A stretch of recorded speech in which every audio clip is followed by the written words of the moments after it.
Alright, welcome back to the channel.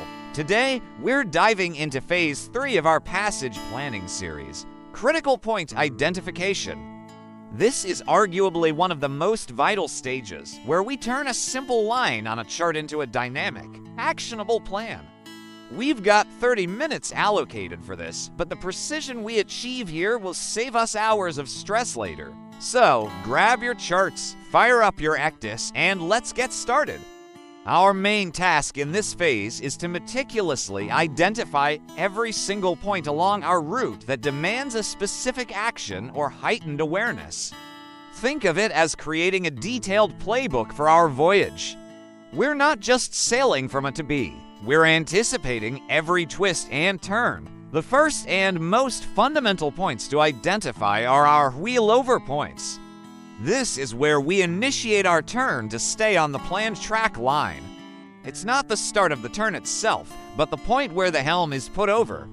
We need to calculate these precisely based on our ship's turning characteristics, the angle of the turn, and the prevailing conditions. On the Ecdys, we'll use a specific marker, often labeled WAP, and on a paper chart, a clear, standardized symbol.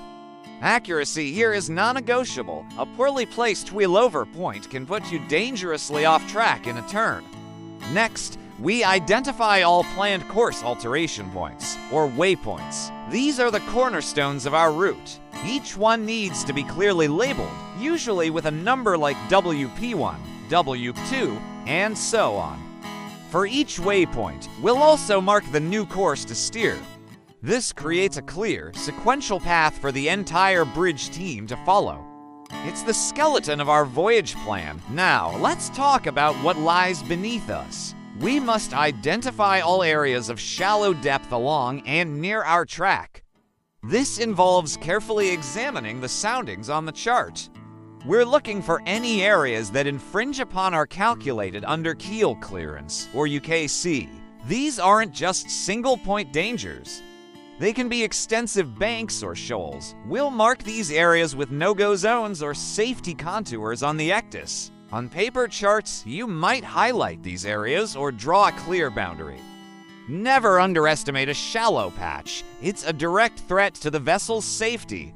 As we get closer to coastal areas, we'll often encounter vessel traffic service, or VTS zones.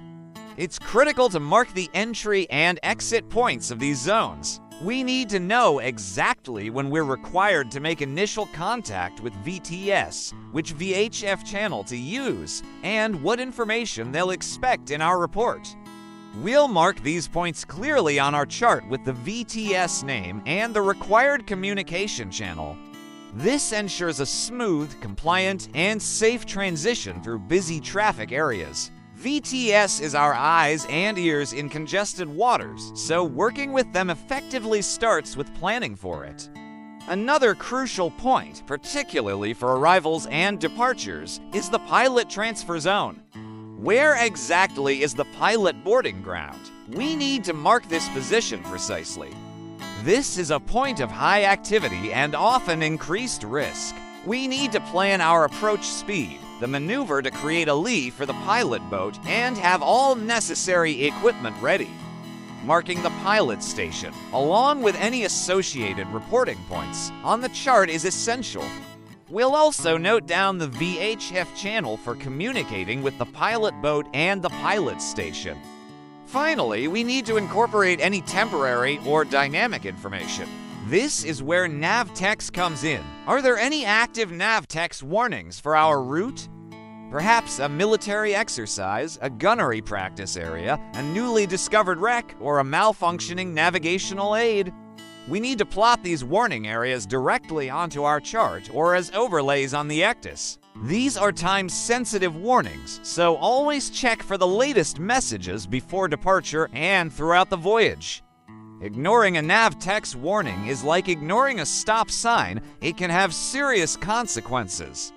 So, let's review the performance criteria for this phase. By the end of these 30 minutes, our chart should be populated with all significant points, each one correctly marked and clearly labeled.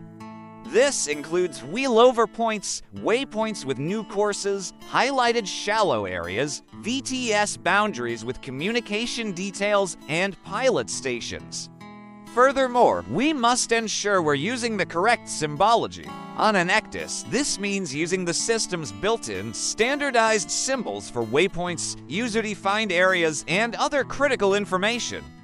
For paper charts, it means adhering to the symbols outlined in Chart 5011 or the international equivalent and using a consistent, clear method for any user-defined markings. A chart cluttered with confusing or non-standard symbols is just as dangerous as an unmarked one.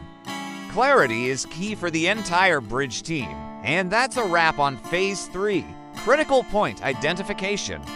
We've now transformed our basic route into a detailed operational plan, full of essential information that will guide our actions throughout the voyage. This isn't just about drawing lines, it's about building layers of safety and awareness into our plan. Thank you so much for joining me today. I hope this breakdown was helpful for your own passage planning procedures. If you found this video valuable, please hit that like button and consider subscribing for more content on professional seamanship.